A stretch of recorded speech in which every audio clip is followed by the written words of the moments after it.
Статистический сборник состоит из 19 разделов. Это предприятия, организации, ВВП, промышленность, торговля, финансы и кредит, транспорт и другие. В сборник за 2023 год внесен ряд изменений. Выделены в отдельный раздел статистики, курорты и туризм. Внешнеэкономическая деятельность представлена расширенной группировкой товарной номенклатуры с выделением отдельных товаров. С 2023 года в сборнике расширены показатели разделов образование, сельское хозяйство, наука и инновации и инвестиции. За последнее время мы очень много расширили, добавили дополнительные разделы. Но я думаю, это не конечный вариант. Мы каждый год что-то добавляем, прибавляем. Вот во всяком случае в этом новом сборнике, который дает информацию за 2023 год, здесь у нас мы в предисловии об этом написали, что добавили новые разделы, расширили. В частности, вот в 2023 году это совершенно новый раздел инвестиции мы включили, куда попали инвестиции в сельское хозяйство и инвестиции по развитию малого и среднего бизнеса. Мы получили такую информацию и сочли нужным включить в сборник. Добавили раздел «Наука и инновации». Раньше тоже он у нас был, но более такой закрытый формат информации был. Сейчас более расширенный формат информации. Расширили такие сегменты, как раздел образования.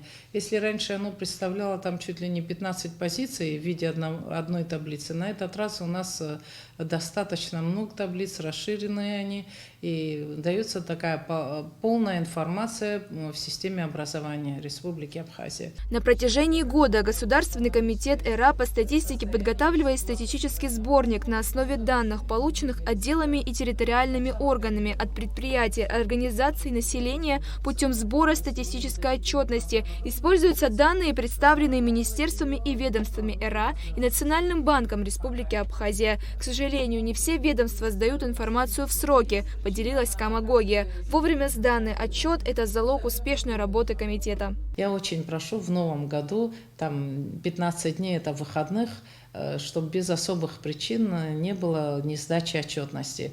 Мы будем принимать все формы отчетности, и хотелось бы, чтобы все это было вовремя сдано. Если будут отчеты вовремя сданы, у нас, конечно, и дальнейшая программа сбора информации, и разработка и планов, и индикативных, и прочих вполне быстрее может это произойти. И вопросы, связанные со сбором ВВП. Я хотела еще напомнить, что вообще данный показатель, валовая внутренняя продукция, она была презентована в 2009 году, и с 2009 года наше ведомство приступило к расчету валовой внутренней продукции.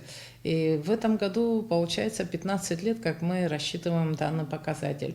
Он нужен был для сопоставления с аналогичными показателями на международном уровне. С недавнего времени Государственный комитет по статистике готовит к изданию брошюру, которая вкратце соберет в себе всю информацию ежегодного сборника за 5 лет. Она позволит получить комплексное представление о социально-экономическом развитии нашей страны. Дело в том, что это сборник, он не все лица желающие могут его получить, но после издания мы обычно содержание информации выкладываем на наш сайт. Так что все, кто интересуется этими данными, они могут зайти на наш сайт и увидеть содержание данного сборника.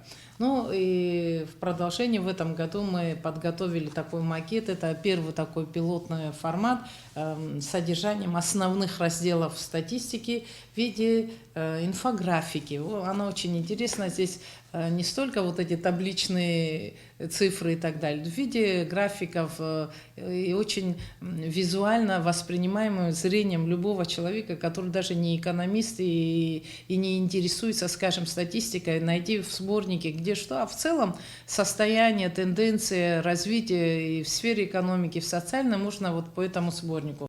Сам сборник предназначен для высшего управленческого персонала, руководителей и работников предприятий и организаций, профессорско-преподавательского состава, студентов и других заинтересованных пользователей. Издается он раз в год на основании собранных данных в течение всего года.